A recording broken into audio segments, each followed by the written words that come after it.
Israel, বিশেষ করে দেশটির প্রধানমন্ত্রী বেনিয়ামিন নেতানিয়াহুকে চেপে ধরেছে ব্রিটেন। পরম মিত্র যুক্তরাষ্ট্র সবসময় পাশে থাকলেও লন্ডন নেতানিয়াহুর পথে কাঁটা হয়ে দাঁড়িয়েছে। কনজারভেটিভদের হটিয়ে ব্রিটেনের লেবার পার্টি সরকার আসার পর থেকেই চাপে রয়েছে ইসরায়েল। নির্বাচিত হওয়ার আগে থেকেই লেবার পার্টি জানিয়েছিল তারা নেতানিয়াহুকে সমর্থন করবে না। এবার অ্যাকশন দেখাতে শুরু করেছে ব্রিটেন। নেতানিয়াহু ক্ষমতা আঁকড়ে থাকার জন্য যা যা করা দরকার তার সবটাই করছেন। গাজায় আগ্রাসন চালিয়ে যাওয়া ছাড়াও ইসরায়েলি জিম্মিদের ব্যাপারে সমঝোতার প্রস্তাবও প্রত্যাখ্যান করেছেন তিনি। তারপরও ফিলিস্তিন নেতানিয়াহুর জন্য মরণ ফাঁদ হয়ে দাঁড়িয়েছে। দেশটির স্বাধীনতাকামী সংগঠনের বিরুদ্ধে অসময়ী লড়াইয়ে সর্বশক্তি নিয়ে ঝাঁপিয়ে পড়ে উল্টো দেশের ভেতর থেকেই প্রতিরোধের মুখে পড়েছেন নেতানিয়াহু। শুধু ঘরেই নয়, এবার নেতানিয়াহুর হাত ছাড়ল খোদ ব্রিটেন। দেশটি বলছে তারা ইসরায়েলের কাছে আপাতত অস্ত্র বিক্রি করবে না, আর তাতেই বেজায় চটেছেন নেতানিয়াহু।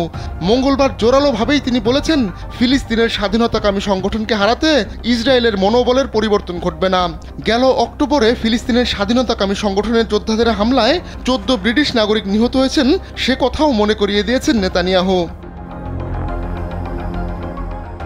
এর আগে সোমবার ব্রিটেনের পররাষ্ট্রমন্ত্রী ডেভিড ল্যামি জানান লেবার সরকার ইসরায়েলের সঙ্গে 30টি অস্ত্র চালানের লাইসেন্স স্থগিত করেছে। গাজা যুদ্ধে মানবাধিকার লঙ্ঘনে ব্রিটিশ অস্ত্র ব্যবহার হতে পারে এমন আশঙ্কায় লন্ডন এই সিদ্ধান্ত নিয়েছে বলেও জানান তিনি। ব্রিটিশ পার্লামেন্টে ল্যামি বলেন, আমরা অস্ত্র নিষেধাজ্ঞা আরোপ করিনি, বরং গাজার বর্তমান সংঘাতে ব্যবহৃত হতে পারে এমন কিছু আইটেমের বিক্রি স্থগিত করা হয়েছে। ইসরায়েলকে চাপে ফেলতে এমন পদক্ষেপ নিলেও ব্রিটেন কিন্তু তেল আবিবকে একেবারে একা ছেড়ে দিচ্ছে না। F-35 যুদ্ধবিমানের প্রয়োজনীয় যন্ত্রাংশ ঠিকই ইসরায়েলকে সরবরাহ করবে ব্রিটেন। বৃহত্তর শান্তি ও নিরাপত্তার জন্য এই কর্মসূচি চালিয়ে নেওয়া গুরুত্বপূর্ণ বলেও মনে করেন ল্যামি। তিনি বলেন, এসব অস্ত্র গাজায় ব্যবহার করা হয়েছে এমনটা নয়, বরং এগুলোর মাধ্যমে মানবাধিকার লঙ্ঘন হতে পারে সেই আশঙ্কা থেকেই ব্রিটেন এমন পদক্ষেপ নিয়েছে। ব্রিটিশ সরকারের এমন সিদ্ধান্তের পরিপ্রেক্ষিতে নেতানিয়াহু বলেছেন তার দেশের সেনাবাহিনী আন্তর্জাতিক আইনের সীমার মধ্যেই রয়েছে। তার ভাষায় ইসরায়েল একটি ন্যায়সঙ্গত যুদ্ধ চালাচ্ছে। বেসামরিক মানুষজনের যেন কোনো ক্ষতি না হয় সেটা নিশ্চিতে নজিরবিহীন পদক্ষেপ নেওয়ার কথাও জানান নেতানিয়াহু।